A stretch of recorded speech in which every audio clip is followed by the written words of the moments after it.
State your name. My name is Daniel Magoo for the record, Your Honor. You're going to represent yourself in this matter, sir? Yes, sir. I do have to advise you that in this case, you are charged with the offense of assaulting, resisting, or obstructing a police officer. That is a high court misdemeanor felony, punishable by up to 2 years and/or $2,000 fine plus court costs. You understand that? I understand. Right from the start, the judge is doing something legally required called a self-representation warning. When a defendant decides to act as their own lawyer, the court must make sure they understand the risks. And those risks are huge. No legal training, no procedural guidance, and no special treatment from the judge. So the big question already forming here is confidence or a dangerous gamble? You understand also that there is great peril in one representing themselves. You understand that, sir? I'm not afraid, Your Honor. Did you understand what I just said? That there is great peril in representing oneself. I comprehend what you're saying, Your Honor. Hey, what? Either you're going to answer my questions and you're going to answer them properly, or we're going to have a long time and I'm not going to have these people wait. So while you decide how you're going to handle this, I'm going to have you have a seat.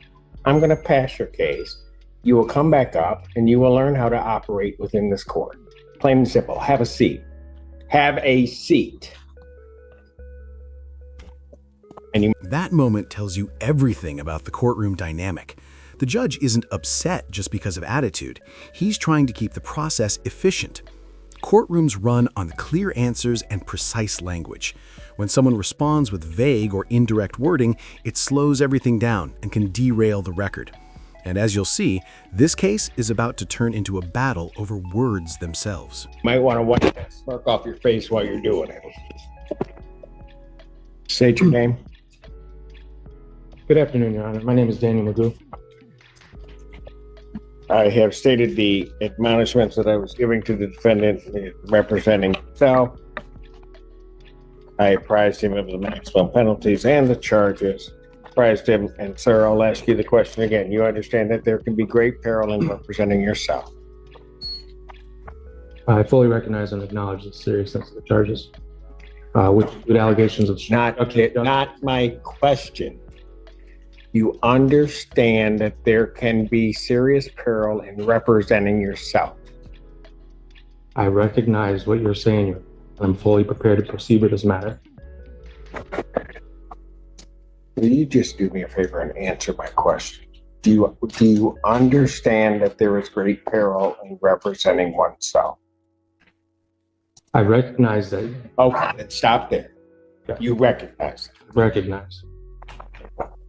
Do you understand that that in any of the proceedings that the court would hold you to the same as if you were a practicing attorney, will give no leeway one way or the other, will show no favoritism or no bias because you are representing yourself? You understand that, sir? I recognize what you're saying, Your Honor. You know what? I don't know why you just won't understand. I'm asking you, and I need a direct answer, whether you understand what I am saying, not whether or not you're recognizing the words. Do you understand what I am saying? Did you catch that? The defendant says, I overstand, instead of I understand. Now, in everyday conversation, that might sound harmless, but in court, it creates a serious problem. Judges need unambiguous statements for the legal record. So when someone starts playing with wording, even unintentionally, it can look like they're avoiding the question entirely. What do you think? Clever wordplay or a risky move in front of a judge? Understand what you're saying. You want to be... Your Honor. You have a seat. I'm not... Have a seat. Your Honor, I haven't had... Have a seat.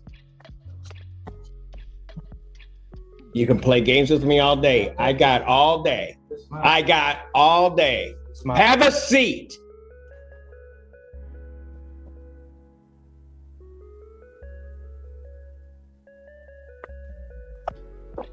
The other one's in custody. I realize we are now at least caught up within an hour. I think those that want to go probably want me to take a break about now. So I'm going to take about a 5 to 10 minute break. I'll come back out and then I'll call the case. The court's going to stand in recess. Afternoon, Your Honor. Daniel Magoo. Here in Dewey Juris. All right. So on this matter, I was apprised you of your rights. I told you about the charges in this case. We get to the point of understanding that there is a certain peril in representing. Listening, sorry.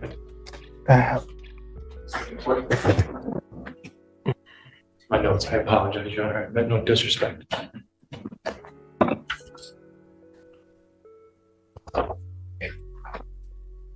And that the court will treat you the same as an attorney in the case. You understand, sir? Listen closely to my question. Do you understand that? I do not understand. You do not understand it. No. The court, you will be presumed to know the rules of procedure as well as the Michigan rules of evidence, that the court will not be giving you assistance in regard to this case. What I'm trying to say, Your Honor, is I do not understand the charges that are pitting against me because they violate a lot of my rights. And the prosecutor served me the discovery packet on the 27th of last month. Since then, I have not received any kind of evidence or any kind of claims that I violated any kind of anything that day. So I'm here waiting for that to occur. So no, I don't understand. Waiting for what to occur? Well, under the rights to due process, Your Honor, 4th, 5th, 8th Amendment, there has to be substantiated amount of evidence to accuse me of a crime, like assault on a police officer, obstruction of justice, and resisting arrest. I take these charges. Here's where things shift emotionally. The defendant begins explaining the consequences of these charges, losing custody of his son and feeling like his rights were violated. But legally, there's an important distinction. Understanding charges isn't the same as agreeing with them. The court only needs confirmation that the defendant knows what he's accused of, not whether he believes the accusations are fair. It's very serious, Your Honor. Because of these charges, I have lost custody of my son, and I want to make sure that these justice is served and equity is ensured here. Sir, I just asked you before whether or not you understood the charges. And I answered you, Your Honor. I said I do not understand them. Whether or not you disagree with them or not, is not the issue. The issue is do you understand what you are charged with? I do not understand, Your Honor. Is there a reason other than what you said that you do not understand? I can elaborate a little further, Your Honor. I'm still waiting. I wish you wouldn't. I just need to understand why you don't understand.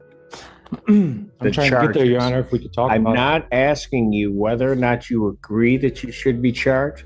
I'm not asking whether or not you believe that you did it. I'm not asking any of that.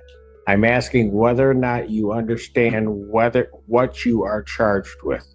Can we agree to disagree on the legalese? We are not going to agree to anything. This is not your game to play here.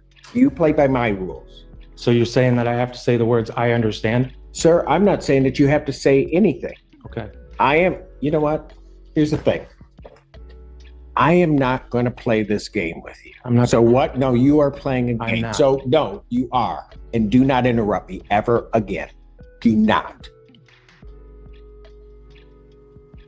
So what I'm going to do is I'm going to give you a week to think about it, because I'm not going to sit here, call your case up 4 or 5 times for you to sit here and to go through this whole, try to play some semantical game. So I will adjourn this out to December 12th, 2024. I will adjourn it to 9 a.m. or I will. Do not interrupt me. I can object to that. Do not interrupt. Do not. One more time. You're going. I've given you fair warning. I'm adjourning the proceeding out. If you are objecting to that, objections noted. It's still adjourned out. This is a classic courtroom reset. When proceedings start going in circles, judges sometimes adjourn the case, basically pressing pause. It gives the defendant time to reconsider strategy, possibly hire a lawyer, and prevents the hearing from becoming a non-stop argument.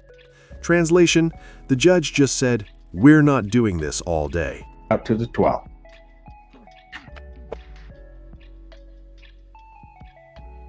Bond will continue. You Your may Honor. leave now. I have constitutional You may violation. leave now. Let's go.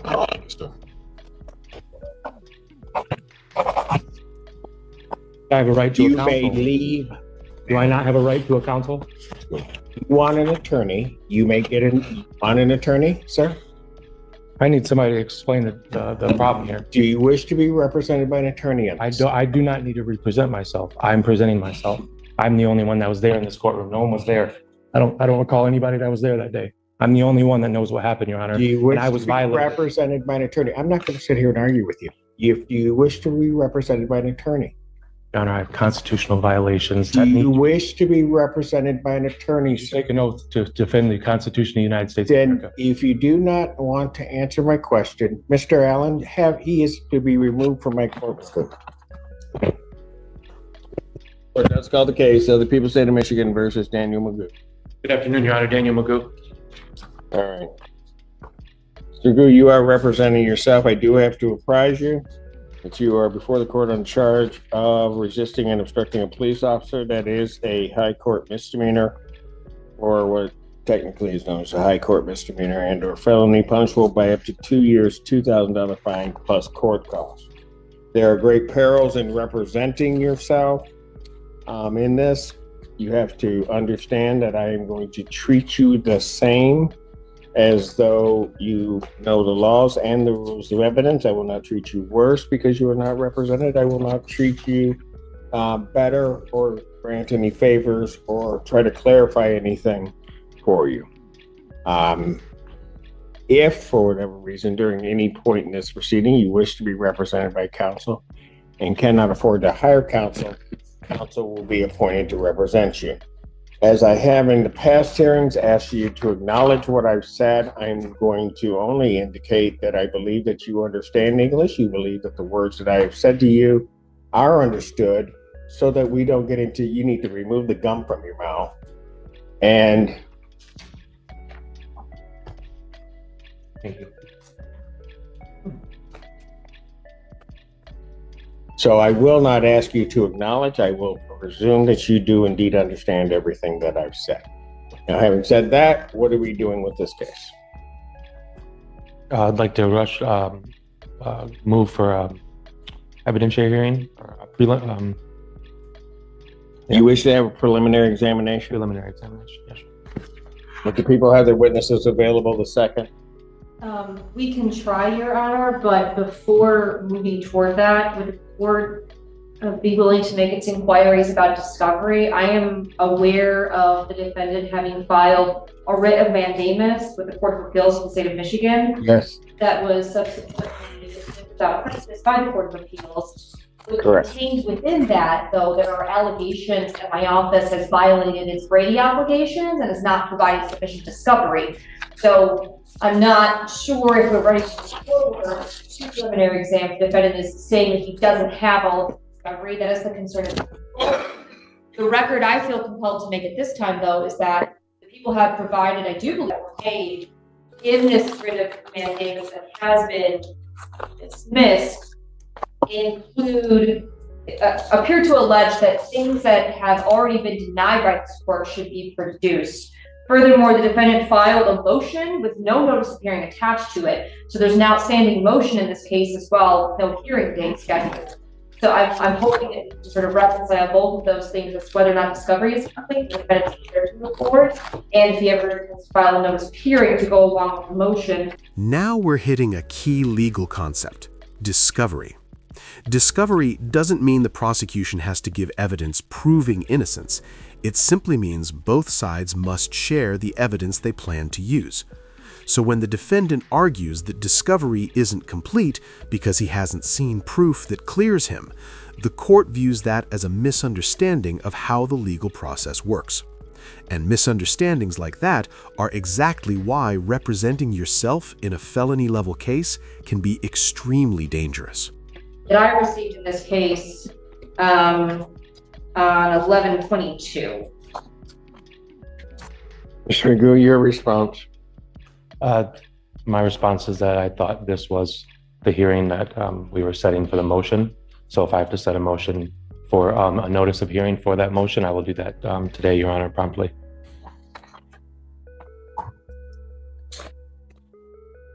What about discovery? I'm ready to move forward on my, what I meant by my discovery comment was that there's still no exculpatory evidence as far as that I did anything wrong, as far as anything that they've submitted. So if it was improper for the wording, Your Honor, I apologize, but my ultimate goal is have the prosecution present their evidence against me. I'm going to indicate discovery is complete because I don't know what you're saying, because what you just said regarding discovery didn't make any sense. As it regards the motion, we will hear the motion the motion will be heard on date of exam. Thank you, Your Honor. Deal with it at that point in time. So the people would have their witnesses available on the 2nd. We can try for the 2nd, Your Honor. Preliminary examination in person, January 2nd, 2025, 12 noon, that is before me. Thank you, Your Honor. And continue.